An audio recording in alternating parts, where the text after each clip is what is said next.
Okay. Great. Good evening, everybody. Welcome to the Permanent Building Committee meeting on Monday, July 11th.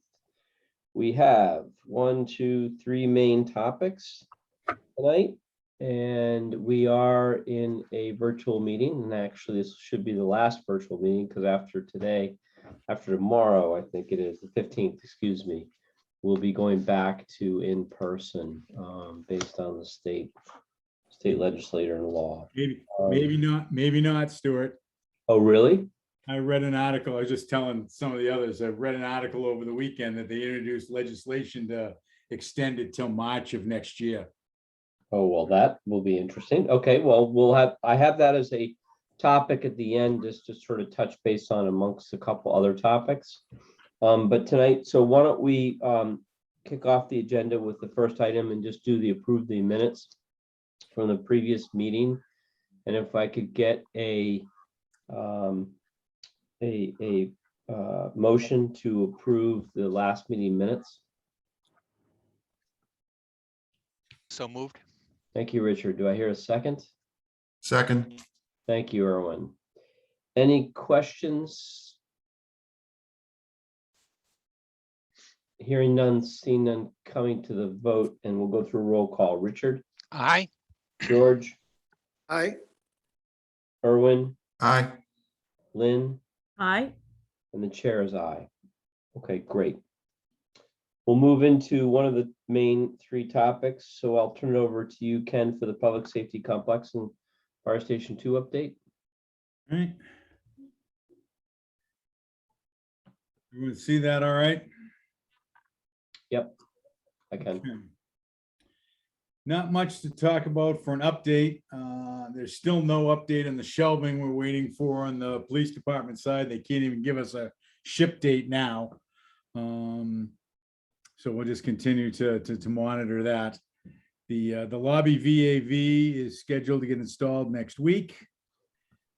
And the other item on it's not really a scheduled item, but in your package was information for the Welcome to Needham sign that we discussed at the last meeting. And there is a quote in there from Garrity Cobb Signs for $8,740 to replace it per the specs that we have. And you can see the pictures that Richard provided to us. It's a nice sign. So you're saying that the replicated sign is only 8,000? That's the quote we got. Yeah. That's great. I mean, Richard, that's a lot less than it was originally, correct? Well, it was about in 2007. No, it was $2002. It was a lot less than that, but I would say it's comparable. Let's put it that way.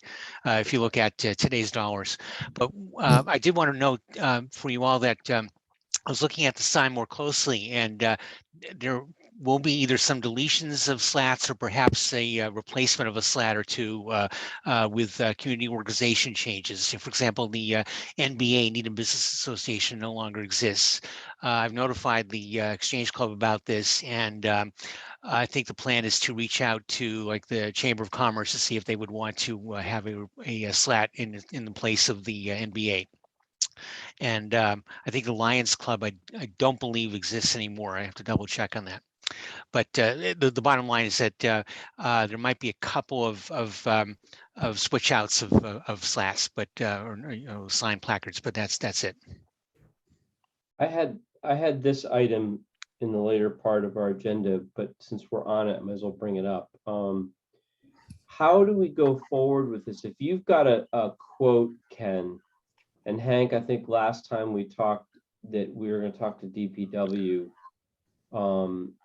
How do we take this item forward and get a resolution of what we'll actually do?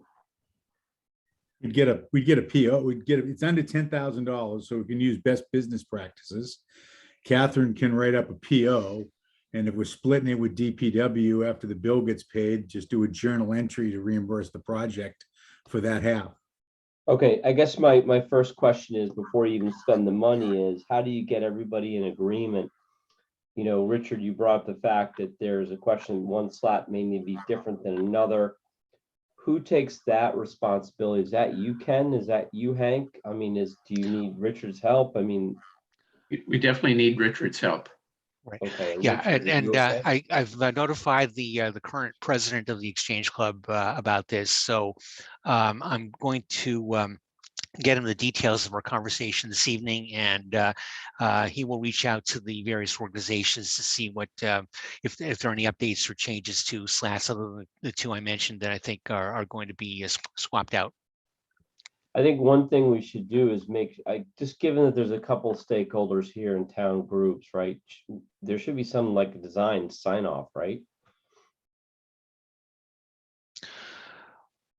Well, the original sign was approved by the town for placement there. So obviously, I think that should be a fairly straightforward process. If we're simply, basically replacing an item that was there, just again with the minor changes I mentioned.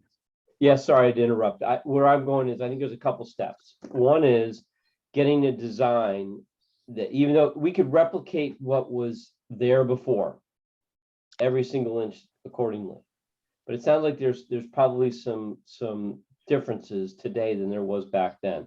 So that's the first step, is what's the actual design of the sign, and it's got the accurate names, Right. what slats, right? That's step number one. Step number two, which I believe this committee needs to do, is determine the recommended location, and then there needs to be some level of agreement among the town or the groups that the recommendation put forth is what we do. Then go to actually make it, pay it. Those latter stages seem pretty clear, and it sounds like, Ken, you got a, from an accounting standpoint, we can handle that.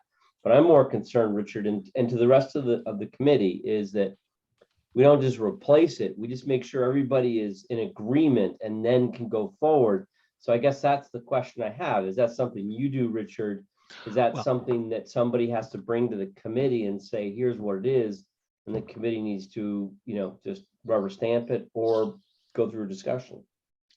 Well, this was a joint project of the Exchange Club was the lead organization on it, but it was a joint project of Exchange, the Women's Club, Rotary, and Lions to some extent, and an NBA.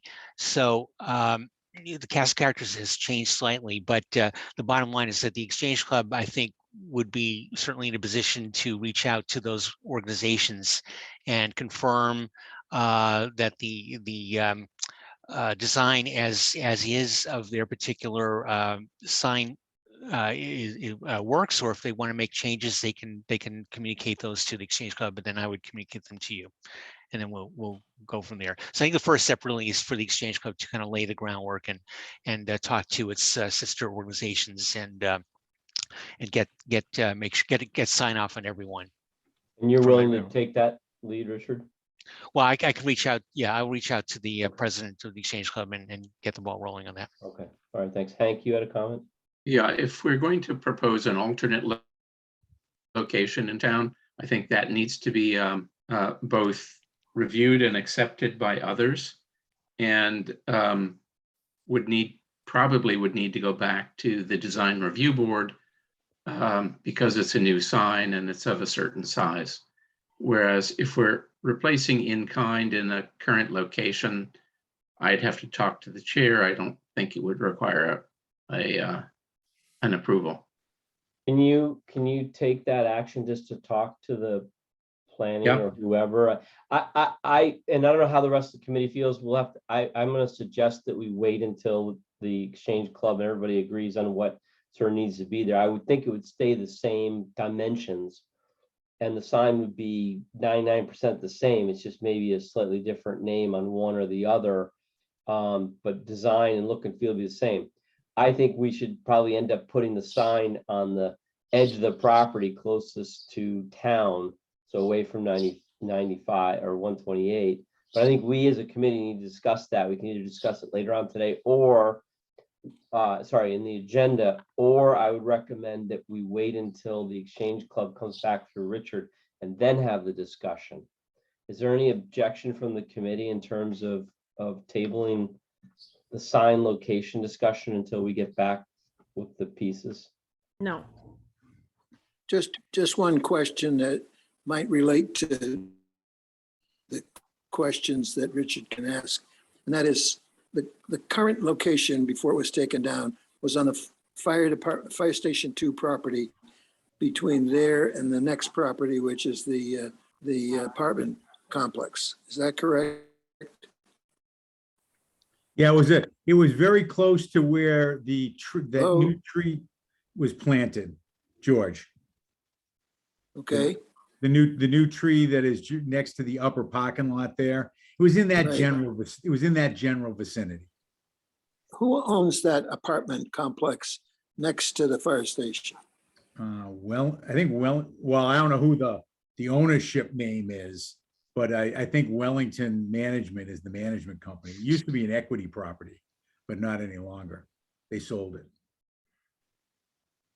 So the town doesn't have any influence over it, Oh, what, over that building? over the property? What I was going to suggest is move the sign further down away from the fire station, not necessarily on that Fire Station 2 property, but if we have any influence over that, it might be a good location for it. We could put it all the way down to that white guardrail that runs along Highland Ave there. Yeah. That's all town property. You could put it down the end of that white guardrail. Get it as far away from the fire station as. Right. I mean, you'd be 50 yards away or more. I think that's the right way to do it. And I think we ought to think about suggesting that to the Exchange Club when we do it. And then investigate with Design Review Board whether or not we'd need any kind of approval from them. But, all right, that's all I had. Okay, thanks, George. So we've got the action for the sign.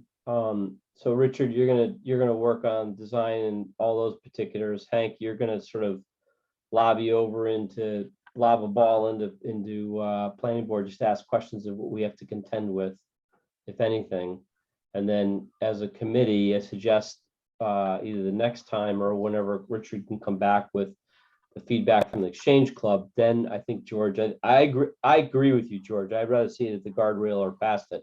But I think as a committee, we have to have a formal conversation. So we'll do that either next meeting or the meeting afterwards.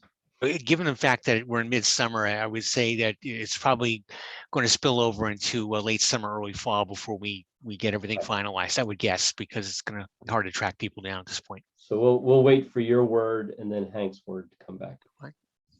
Is that okay, Hank? Yep, sounds good. Okay. All right, Ken, back to you. All right.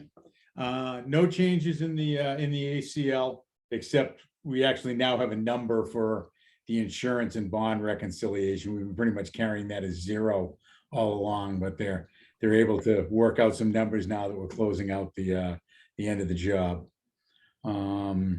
What's the balance based on the ACL? The contingency balance? 99 roughly.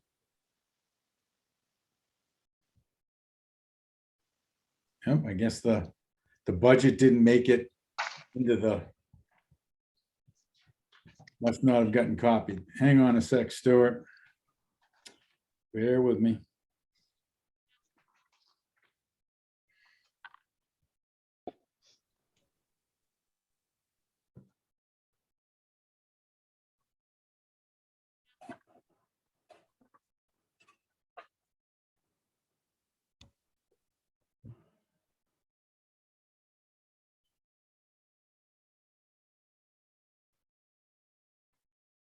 Fif- 53, little under 53.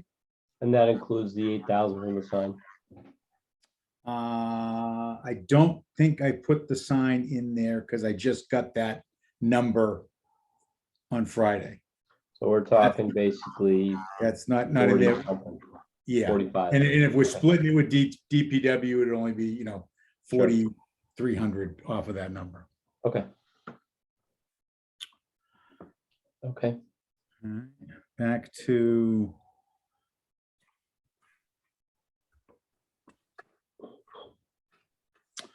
All right. I guess we can get into the invoices. Okay, so I'm gonna go off your sheet, Catherine.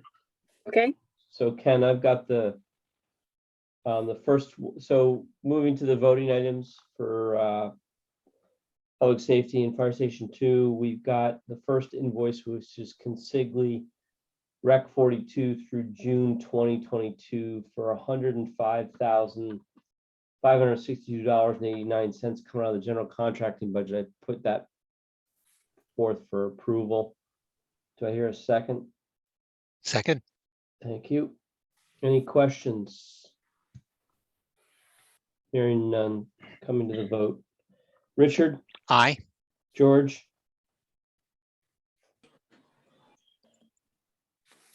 Do we lose George? I, Thanks, George. Erwin, Aye. Lynn, aye. Jean, Aye. Chief Schlittler, Aye. and the chair is aye. And we do not have Chief Condon because he is retired. First meeting without him. But Chief Schlittler will cover, right? Okay, thanks. Next invoice is for Castle Booze for the June 2022 services for $3,125 coming out of the architecture budget. Do I hear a second? Second. Thank you. Any questions? Seeing none, coming to the vote. Richard, Aye. George, I, Erwin, Aye. Lynn, Aye. Jean, Aye. chair is aye. Chief Schlittler. Aye. Thank you. Okay, I've got a group of 4 invoices coming out of the miscellaneous budget for approval. Police details on June 14th for $384. Mechanical and pump services for $889.50. Wrist Frost Shumway for commissioning on the public safety May 2022 for $2,298.25. And the 4th is Wrist Frost Shumway for commissioning for the public safety on June 2022 for $2,377 for a total of $5,948.75 coming out of the miscellaneous budget. Do I hear a second? Second, second, Thank you, Lynn. Any questions? Seeing none, coming to the vote. Richard, Aye. George, I, Erwin, Aye. Lynn, aye. Jean, Aye. chair is aye. Chief Schlittler. Aye. Thank you. Okay. 2 final invoices grouped together coming out of the tech budget. The first invoice is New Era Technology Wilson Pro Cell Boost System. And there's a typo on my sheet. It's 13,463, not 113,000. I've got that. Yep, I've got that. For $13,463.48. Second invoice is for E&E Energy Graphics for the public safety RTU for $1,296 for a total of $14,759.48 coming out of the technology budget. Do I hear a second? seconded, Thank you, George. Any questions? Hearing none. Richard, Aye. George, I, Erwin, Aye. Lynn, Aye. Jean, Aye. chair is aye. Chief Schlittler. Aye. Okay, that's all the invoices I have, Ken and Catherine. That's correct. That's all the voting invoices tonight, Catherine. That's all we got. Brilliant. Okay, anything else on the public safety and fire station 2, Ken? Nope. Okay, great. We're I will, getting to the point where it's probably just going to be invoices here on out unless something wacky happens. well, isn't it amazing after 7 years of this project, we're coming down and we're kind of going through withdrawals because we're not soaking a lot of time into it, right, Ken? You'll get no complaint from me. Yeah. Chief Schlittler, I'm sure you can't wait to give up on the 7:30 meetings. Yeah, that'd be nice. That'd be nice. Not that I won't miss it, but yeah, I could do with a couple less meetings would be great. Feel free to just join up though, John, anytime you want. Yeah, I'll meet you there. If you miss us, there you go. All right, well, thanks, everybody. That is the Public Safety Complex Fire Station 2, so we'll close that topic down and we will shift to the Emery Grover renovation. And I do see that Ann's with us, Deborah's with us, David, and some others. Anybody else is joining? I know Michael Grice is out today. Is there anybody else from the user group that's joining us? I do not believe so. Okay. Okay, I'll turn it over to you, Hank.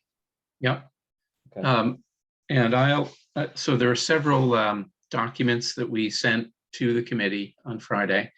We sent both of the cost estimates, one from the M&C and the other from Fogarty, AM Fogarty.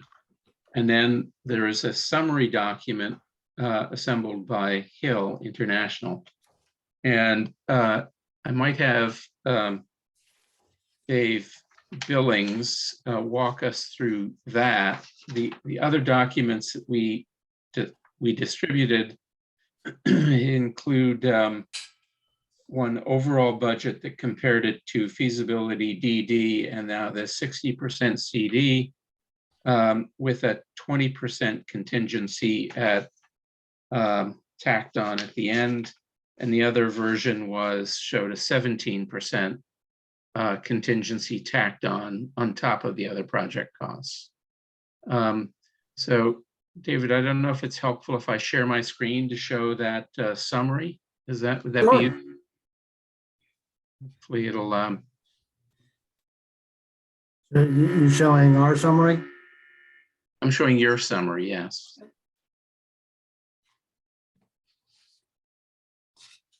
Let me see if I can get that as big as possible.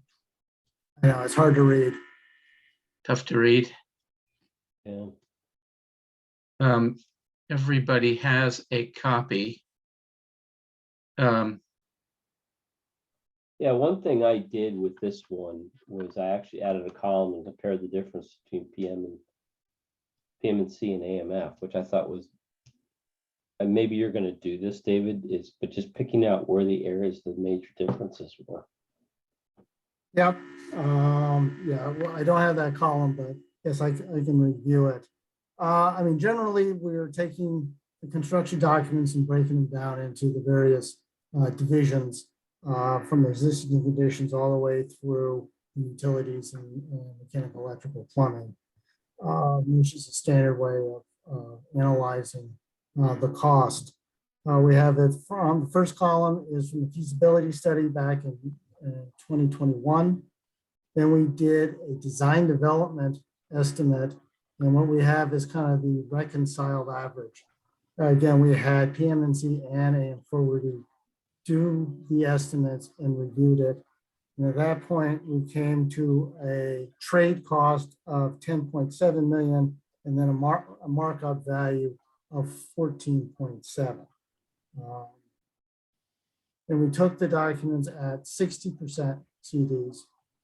Again, we reviewed them, each estimator took a look, came up with their own estimate. Then we had a 5-hour reconciliation where we go division by division and to ensure that both estimators are looking at the same scope, that they have so in the similar category. We were able to sort of, they're not going to come to the same cost. They're each going to have their own database on what. David, can you hold this 1 second? You have your Sure. Hank, you have your hand up? I have it displayed on my screen. Is that what you were talking about? You asking me or everybody? Can you see this? I can see it. Yep. We can see your cursor. So here's PM&C and AMF, and then the average reconciled, all based upon the 60% CDs.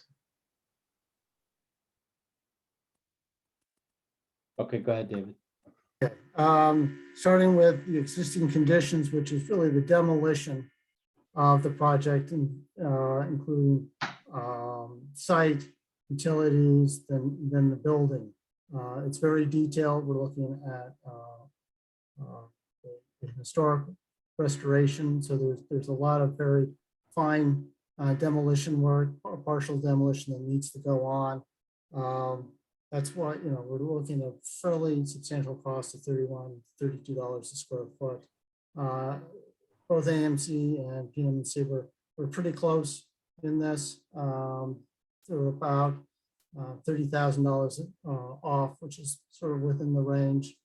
And going down, we have hazmat. That actually was a cost that was given to the estimators. That was coming from the hazmat, which I think is UEC. Did their own calculation and estimate of what that cost would be. Then we have concrete, masonry, which is going to be very involved in this, and we're fairly close on that one. Structural steel or structure, and metal fabrications or miscellaneous metals like railings, any steel stairs and steel structure. Wooden plastics and composites at $869. So you're about $30,000 between PMC and Fogarty. Thermal moisture protection at around $900,000. PMC was $898, AMC $904. Finishes, which is a big category with flooring, drywall, paint at $978 for PMC, $996 for AM Fogarty. I'm sorry, then we have finishes, I'm sorry. A little tough for me to see, at about 1.3. And specialties, we're fairly close. Furnishings, special construction, and then the elevator. Again, it's fairly close, between 350. Fire suppression, about 225 to 230. HVAC, fairly close.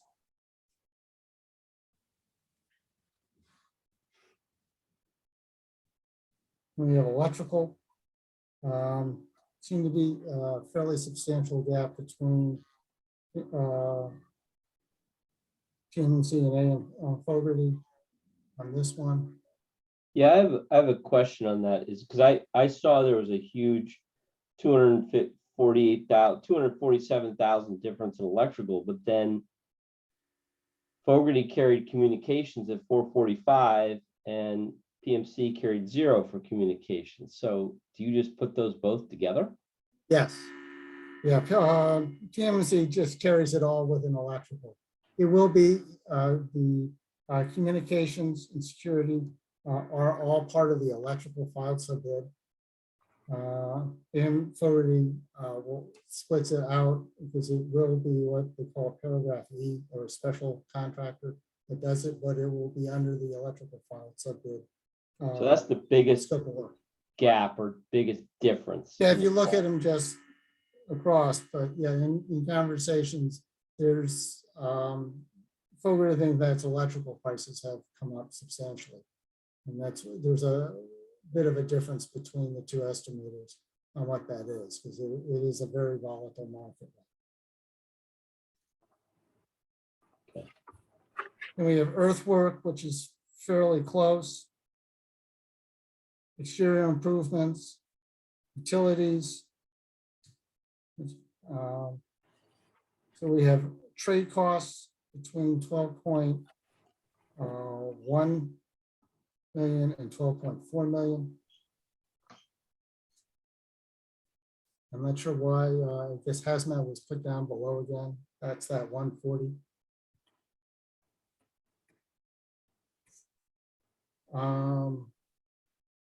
And then we have the markups to that.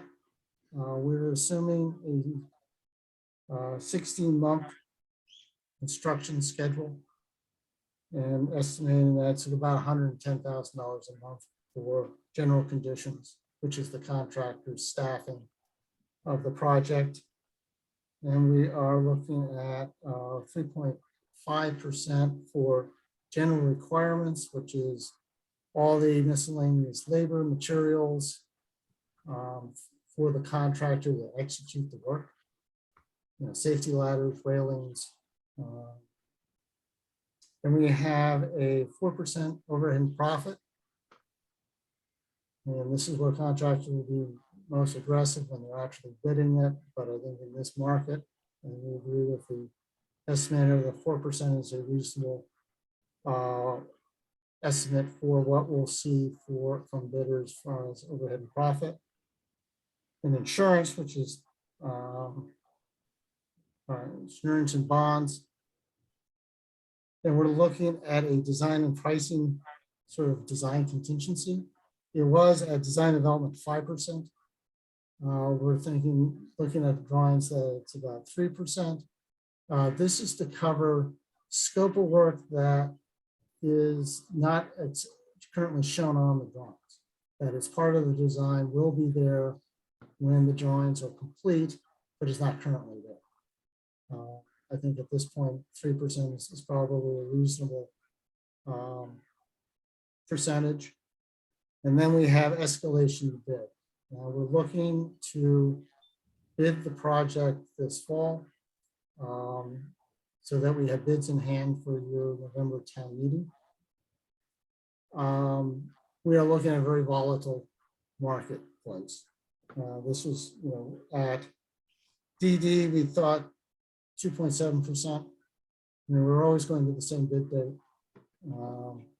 But we've seen significant prices escalation in bidding over the last several months. It's been a very tight market. Contractors seeing a lot of inflation. They're having to, you're going to be getting a hard bid this fall, but the contractor may not be buying whatever material for several months after that. So they need to try to escalate what's going to be their cost in the time they're going to procure the materials, what their labor market's going to be, and it's been a tough bidding environment. So we're thinking that a 3.5% bidding escalation or escalation to bid is a reasonable number to carry at this point. That's giving us a bottom line estimate of between 16.5 and 16.3. That's what we think your bid's going to be when you receive bids this fall.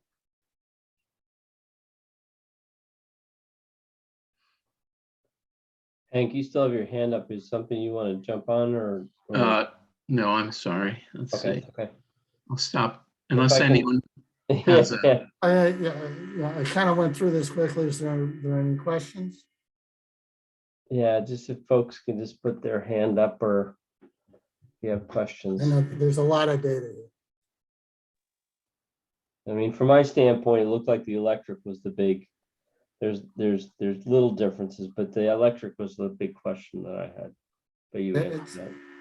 And a lot of it is the escalation we saw from design development to the 60%. We're seeing, it's like finishes went from 1.2 to almost 1.4. Electrical was 1.3 at design development, and we're now estimating at least PM&C, we're now about 1.6.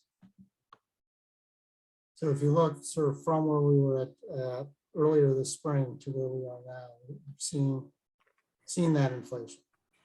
And again, the estimators are seeing what's going on in the market, trying to give you their best analysis of what the costs are going to be when we receive the bids. Anybody else have questions or?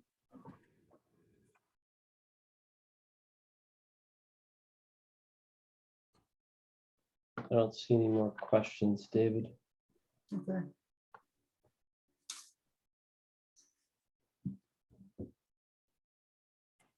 Okay, and so based upon those numbers, as I had indicated in my email, there's a question in terms of the overall budget, where we stand today.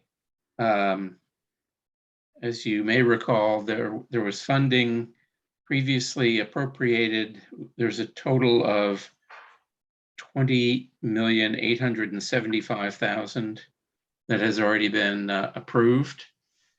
And at design development, we had indicated the need to go back to town meeting for an additional $2 million based upon the estimate at that time.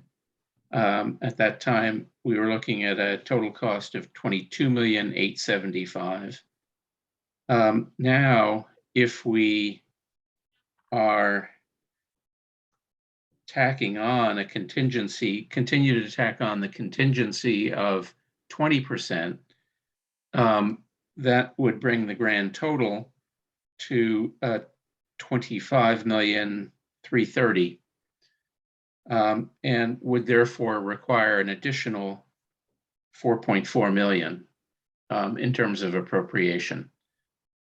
If, however, we look instead at a 17% contingency, that would bring us to roughly $24.7 million, or $3.825 million added requests from special town meeting. Hank, Yep. Hank, if I may, and to the committee, I do see Josh Levy in the attendees. I don't know if he wants to join us, but I think with the finance committee on this conversation, it might make sense to have him if he has any questions. So I may be putting him on the spot. I don't know, Catherine, if you can move him into a panel spot, if there's Sure, no objections from the committee. I'll invite him to the panel. Oh, I think he's coming in now. Okay.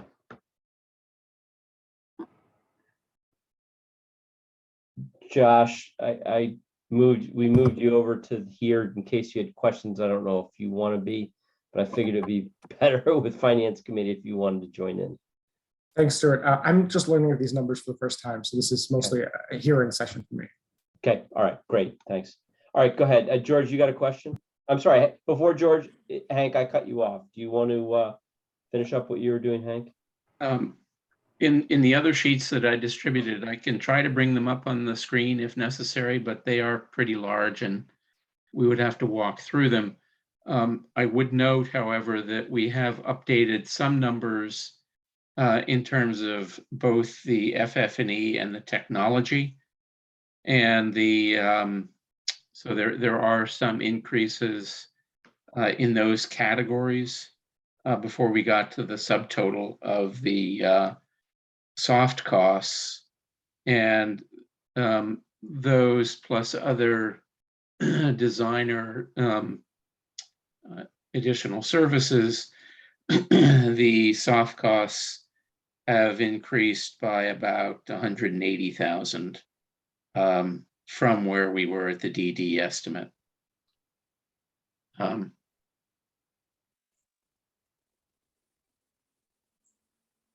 Okay, I think George has a question, Hank.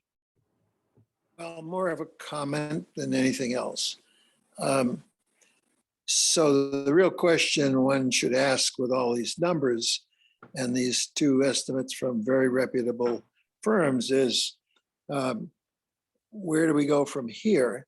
It would appear that we have maybe a little wiggle room with contingencies, but not much.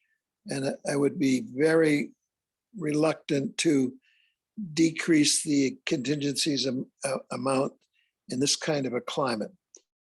I would feel a lot better when I see the real numbers after the jobs are bid. But I think we have no choice at this point but to take the average of the two estimators and use that as our baseline estimate at this point, and then see what the numbers are when they come in. I think we've got to go with what's out there, and I don't think, unfortunately, the prices are going to go down. But that's my general judgment at this point. Okay, George. Josh, you have a, I just have a question.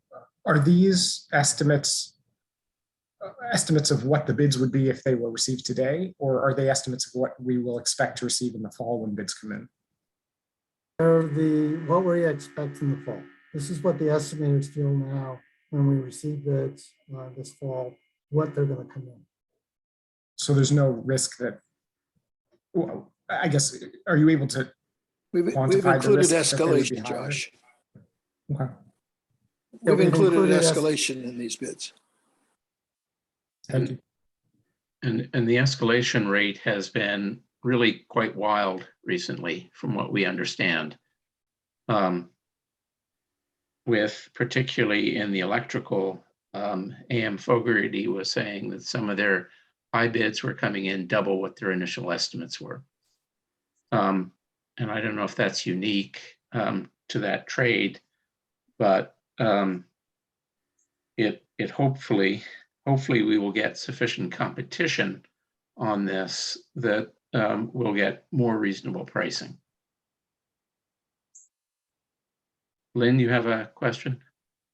I was just gonna say that it's supply chain issue, so they can't control when they get their stuff. They can't control how much it's gonna cost them, and so people are just bidding super high, and they're very, very busy. So they throw a high bid at it, and I'd be concerned that we're not carrying enough escalation, Dave, honestly. The 3.5 doesn't feel strong enough for me, based on what I'm seeing every day. It's more that they've also have escalated their base numbers. When I'm talking with Pete Timothy, he's upped his numbers based on where he's seeing the bids at.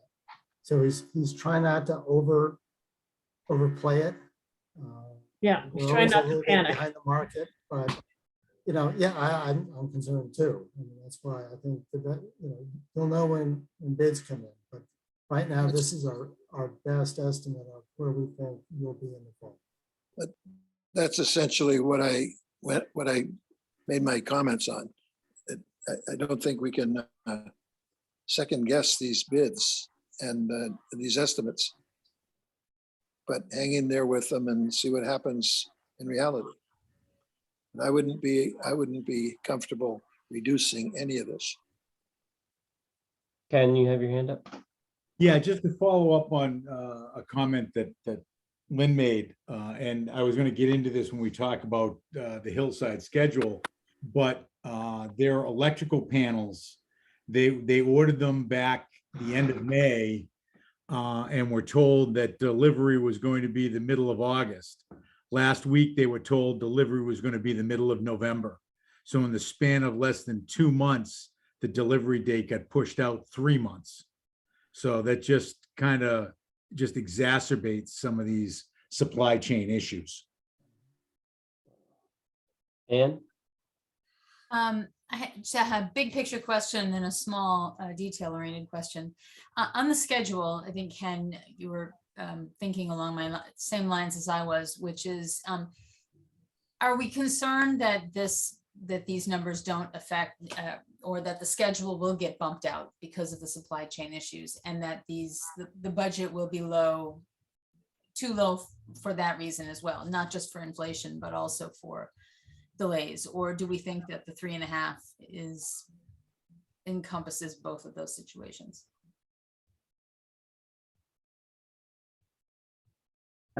That's predicting the future is always difficult.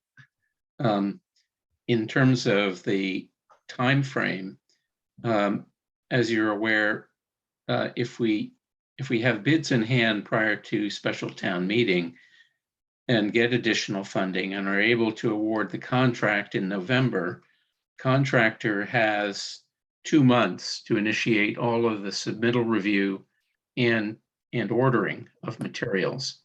So that jump and all the paperwork associated with it would hopefully jumpstart the construction.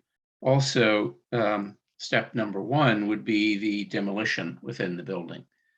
And that, I think, is where the contingency is most important. There will be surprises that come out of the demolition, and the contingency has to be sufficient to cover those. So the importance of getting additional funding at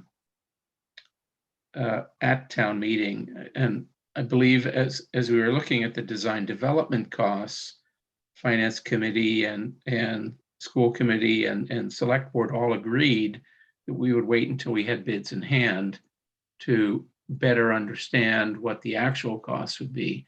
But that shouldn't stop us from putting in a draft warrant article for special town meeting, which could then be adjusted, hopefully down, once the bids are in hand. Thank you. My follow-up question was, can you explain the increase in the technology line item? Yeah, I went with a sort of a blend based on our history with public safety and trying to look at what their needs were versus what your needs were. And I just came up with a number. Basically, I took 1/3 of the IT budget for public safety, figuring that public safety was essentially 3 buildings: police, fire, fire station 2. So I used 1/3 of that budget. Mark was trying to get numbers, but didn't come up with anything. So we had to go with something that kind of made sense. Thank you. And we are now looking at the fit out of the 3rd floor conference room, which was more than what we were carrying at the DD stage.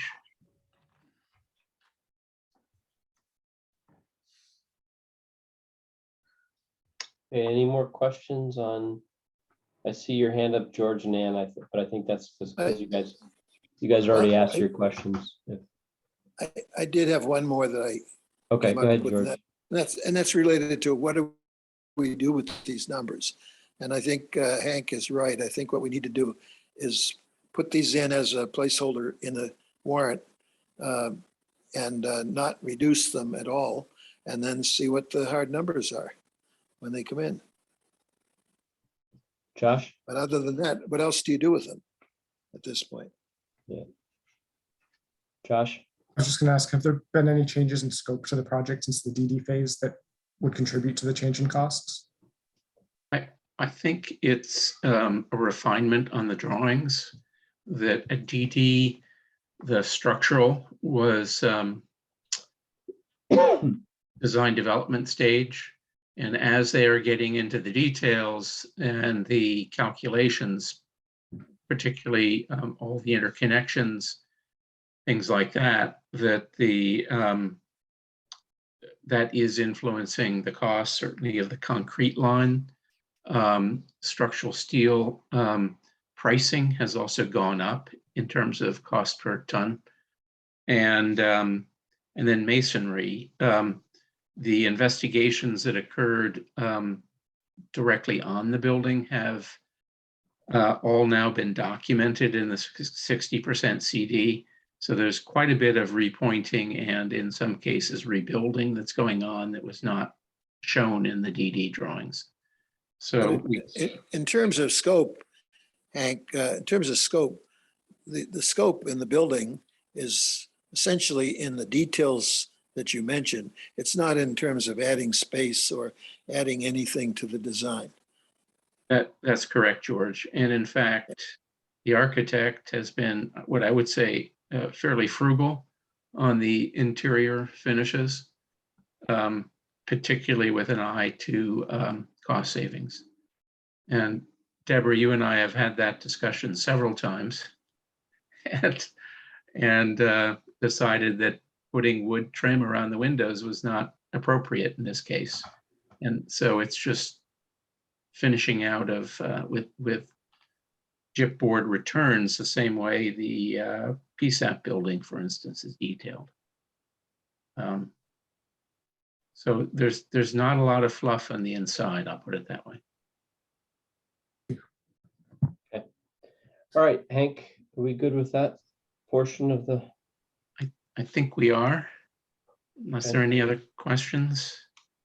I'll jump to the share my screen again. Sorry, this might be very small, but I had put together your request, the updated schedule. Okay, hold on a second. We got the Hillside School update first. Sorry.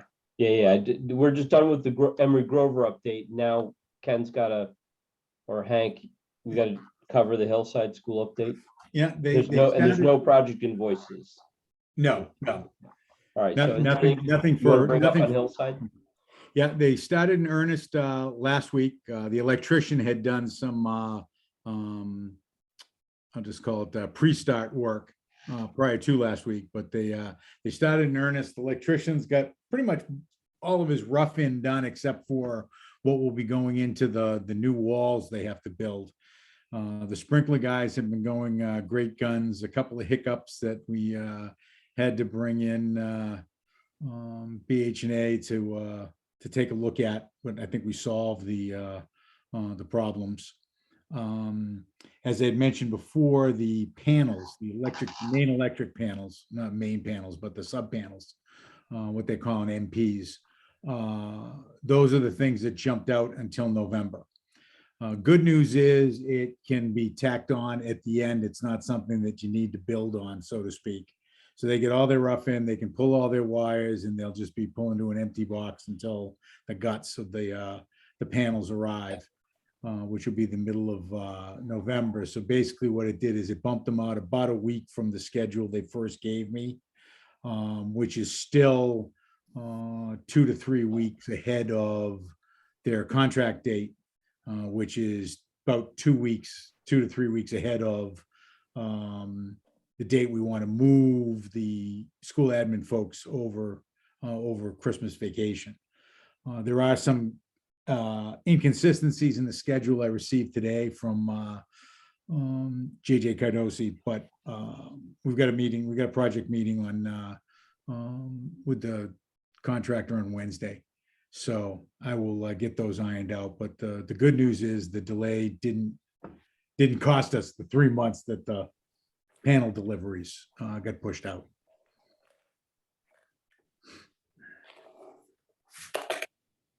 Okay, any questions? Okay, so I think with that, Ken and Hank, we can close this topic out. Just, George? just one, if I could. Yeah, go ahead. And that relates to the, what kind of HVAC systems you're using. Are you going to be putting existing Mitsubishi units in there, or has that been settled, Hank? It is not. Those are still under review. Does Those are that still- mean, the submittals- the does that mean submittals that are we still have- in. but does that mean that we have equipment that's going to go in there, or do we have to base it on ordering units? Anything, we may change if we can get the stuff. Right now, the Mitsubishi units are end of August, I think, beginning of September. What is, that you expect them in by then? That's when, if they order them in the next week, that's when they get them. I don't believe that. Not that I don't believe you, but I had an order I in just got two for Mitsubishi. 4 months. I just got one in a month, George, just to let everybody know. I just put a split system over at the Rosemary, and it took a month from the order date to delivery. So I don't know if it's who ordered it or we got lucky, but it took a month for me to get a split system. It's a 1-ton system over at the Rosemary we That's just it. installed.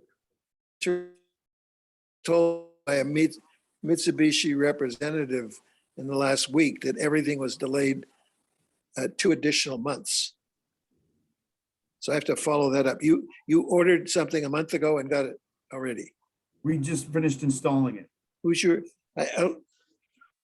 I'll touch base with you outside the meeting because this came directly from Mitsubishi and I'm wondering what the heck's going on. It may depend on the distributor that you ordered it from. Right, they may have had some on stock or something. Yeah, they have it on the shelf. You can have Yeah. it. Plus the contractors Yeah. will have better luck getting it than an individual. Okay, Well, this is through a contractor that's done a lot of this work, but anyway, I'll follow up with you on that because I'm hearing mixed messages. okay. Not from you guys, but from the distributor and Mitsubishi. So I'll take that up separately. Okay, so we'll close down the Emery Grover renovation. Yeah, I should mention, David, you have begun receiving qualifications and responses to the RFQ. Yes. And would you say it's a healthy number so far coming? So far, I think I sent you over the latest list. Yeah, I didn't have a chance to review it before the meeting. Yeah, I haven't looked at it for a day or so, but yeah, I think we're in the 60s. So it's a decent response. Oh, that's good. And then also, I should point out that a discussion today with the superintendent and the town manager, and they're looking to have a chairs meeting in early August to discuss this issue in terms of the current cost estimate. Okay, so Okay, all right, great, thanks. We'll close down the Emery Grover item, thanks to the user group. And we will pivot to the study schedule, Hank. yep, and I'll share my screen. And get rid of that one. And this probably is illegible. We have to blow it up. Yeah. But within the schedule, Ken is finishing up on the police fire headquarters. Ridge Hill, we will have to rebid. And that rebid will be pretty much simultaneous with the Emery Grover bidding. It could go a little earlier if we want to, but we do need to add, there'll have to be an updated warrant article for somewhere in the range of 200 to 225,000 to add to that current appropriation in order to carry out the full demolition. As you recall, we had 3 bids and 2 were close together and 1 was very high. But we think that's where the market is. Hopefully there'll be better market conditions in the fall going into winter, so we won't be competing against those demolition contractors who had to do summer work for schools, which tends to keep them pretty busy. Hillside Renovations, you've been updated already. Target date for move-in to Hillside is the 27th. And completion is targeted for the 9th of December, and that gives us that float time of a couple of weeks in there that Ken was talking about. Emery Grover, the RFQs are all due on the 21st. And we'll be looking to have the subcommittee review and approve those so we can bring that list back to the committee at the August 22nd meeting. And then based upon those, the bid documents will be made available to all those who are approved. With the target of getting the GC bids in by the 6th of October, a couple weeks in advance of the special town meeting on the 24th. We would, with additional funding, we would anticipate awarding the contract then in early November and construction starting once the school admin folks move out. One of the other discussions we had today with town manager was that once the JCB solar is JCB project is fully closed out, we expect to get the final C of O later this week or early next week. We probably want to pass that solar project onto the DPW and the building maintenance department because this committee's work will be done at that point. And that would lighten our load a little bit. Plus, DPW does have some expertise in-house with one of the project managers who has a lot of experience in solar projects. In terms of the Pollard locker rooms, that was another one that we had discussed today with the superintendent and with the town manager. And with this committee's acceptance, I think the proposal is to let the building maintenance department carry that one forward through design development, construction documents, bid documents, and award, with the intention of then doing construction the following summer, the summer of 2023. So that's one point that I would like this committee to vote on if possible tonight. Why don't we vote on that? Well, first of all, before we put anything on the table, is there any comments or questions from the committee? I guess I'd like to hear from Barry as to someone on his team that can manage this effectively. I'm assuming he does, but he may not, depending on what his workload is. Right now we have capacity to manage the locker room. We just finished up with a bathroom renovation, and before that another bathroom renovation over at the Pollard, then the Mitchell, and now here's another Pollard locker room. It's not very big. It's it's pretty small area of the building.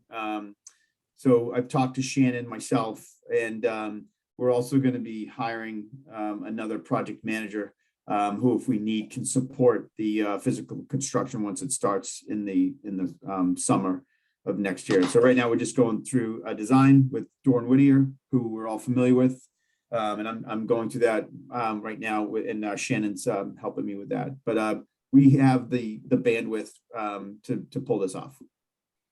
Okay, great. That was my only question. Okay, thanks, George. Others? Okay. Based on the questions and based on the Hank's discussion, put forth a motion on the table to have the Pollard locker rooms managed by the building department. Do I hear a second? Second. Thank you, Lynn. Any questions? Hearing none, seeing none, coming to the vote. Richard? Aye. George? Aye. Erwin? Aye. Lynn? Aye. Jean? Aye. And the chair is aye. Okay, great. Back to you, Hank. Great, thank you. So moving down on the studies. Get rid of that. The school master plan, Dave Davison will be completing his financial analysis over the summer, so that after Labor Day, town manager is looking to, and the superintendent are looking to convene a chairs meeting to discuss the results of that analysis and a discussion of steps forward. Those steps forward will come back to PBBC, Select Board, School Committee, and Finance Committee. And assuming that a direction can be agreed upon, then the anticipation was that there'd be a statement of interest submitted to the MSBA in January of 2023. And for the first project, but of course we don't know what that first project will be at this point. On the school theater sound and lighting study, we did go out for an RFQ. We had an architect lead listed. We got no response. After speaking with some of the people who didn't respond, it's clear that we need to reissue it with a sound and light consultant as the lead, but have on that team have an architect, and engineers, MEP and structural engineers, so that if there are issues that come up during that light study that do require the input of other professionals, that could be handled within that team. So we will be looking to reissue that RFQ in early August, and then select by the 19th of December. So coming back to this committee for a selection on a preferred designer. Two RFQs that have been advertised and will be ready to hit the street this Thursday. One is the Center at the Heights Space Utilization Study, and the other is the Broadmeadow and Elliott RTU replacement. We're running those two in parallel. You can see the sequencing here. Both would be due by the 11th. And then a subcommittee would be appointed and make a recommendation to the PBBC for the August 22nd meeting. And let's see, in terms of our selection subcommittee, well, for the CAF, I know Erwin Yes. has stepped forward. Yes. And I'm not sure we settled on anyone for the RTU replacement. Certainly Barry will be participating in that selection. I'll vol- George, you're breaking up, but it sounds like you might volunteer. I'm sorry. I said I will volunteer for that if you'd like. That would The be great. RTU. That would be great. Thank you very much, George. And we'll keep you apprised as the RFQs come in, and make sure that you're copied on the details of that. And Tim will be on the selection committee or subcommittee for the selection of the designer on the CAF project. And I think with Tim and with Barry and Ken, we probably have sufficient representation from this committee for that project. The final two projects that are listed here, the library space utilization study and the public works facility improvement study, have both been pushed back for different reasons, but both been pushed back until after special town meeting. On the library space utilization study, they are currently going through a strategic plan, completion of a strategic plan, and it appears as though that would be beneficial to have that in hand before the designer tackles looking at the program and working with the various working groups. Likewise with the Public Works Facilities Improvement Study. Karis Lustig is coming back, I guess, returning next week. But the urgency of that update is not as great as funding is likely many years off. However, the study will be looking at how potentially, well, first of all, whether the current DPW site remains to be the most appropriate site and how that could be tackled, but also looking at the potential for subdividing certain facilities to other sites within town so that it could move on a piecemeal basis, move forward prior to reconstruction of 470. So all of that would be baked into the RFQ language. The RFQ language for the library is pretty close to being final, but we would go back through that with Kim, and they would also be appointing the second user rep for that project. For the DPW, Karis and Tom Ryder. Tom, as you know, has taken over as town engineer following Tony's passing. And so they certainly have a great vested interest in that study.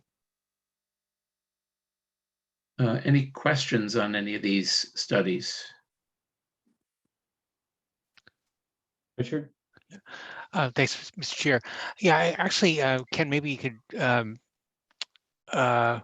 actually, Hank, rather, maybe you could give me a little bit more insight as to why the sound theater study did not pan out with an architect as the lead. I'm kind of curious as to why, what the difference is between having an architect and obviously professionally we know the differences, but why switching out an architect for or having a kind of a sound expert in particular or lighting expert would be beneficial to attracting qualified bidders? That's a very good question. I think that given the scope, which is fairly focused just on light and sound and not in specifically avoiding going through a redesign of the spaces, the architects felt as though there wasn't sufficient scope for them to be interested in the project. We did have a little back and forth with the one designer who appeared to be interested, but ended up not submitting. And that's exactly what he had indicated, was that there just wasn't enough to support that lead. And the fee at 60,000, they felt, that was quite limited and wouldn't support a full team. And the most important part was getting the specification for the new systems for light and sound, and also looking at potential phasing of those. And that phasing will be influenced by the school master plan and the selection of a preferred direction. So for instance, some of the work in Pollard may be deferred if Pollard ends up moving forward in the overall school master plan opportunities. Or it might get significantly reduced, just sufficient to carry it through the next few years. Does that answer your question? It does, yes, thank you. Yep. Others? Okay. I think that's it, Hank. Yes. Okay. All right, so that will close the studies schedule update. Thank you, Hank, for that. I think it's important. And I don't know if we have to go through as much detail moving forward, but I think it would be prudent to just continue to have this schedule made available and just make it an agenda item if a major change occurs. Okay. Because I think there's just a lot of moving parts here. Okay. So we'll go to the PVC other business. One thing I did have, which was the sign replacement, which we discussed earlier. So I'm taking that off my little list. And the only other thing, is there anybody else? I have one other topic, but anybody else have any other open topics? Okay. If there isn't, the only really question, oh, sorry, Erwin, go ahead. I see you now. I just wanted to express my appreciation on your remarks at the dedication of the new buildings. It was a very gratifying moment to see the inside and see how well received the projects were by police and fire.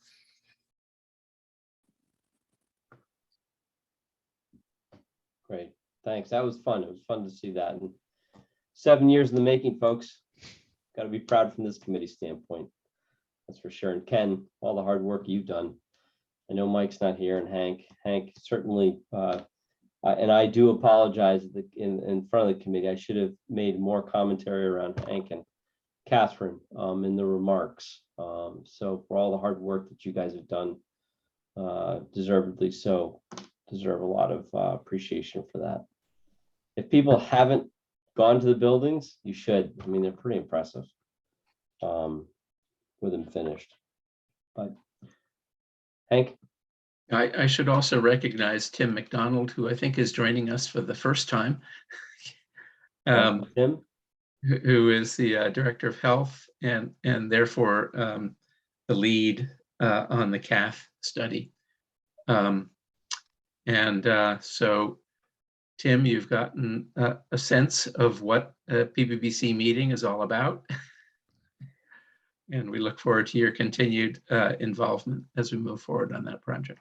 Great. I'm looking forward to that project. Good. Welcome. Okay, the only other thing was really what you made a comment about, Ken, was, or Catherine or Hank. Do we think the legislator is going to extend? That when it gets signed, who knows? They just said that they introduced the legislation Friday, I guess it was, and it pushes what we've got now out until March of 2023.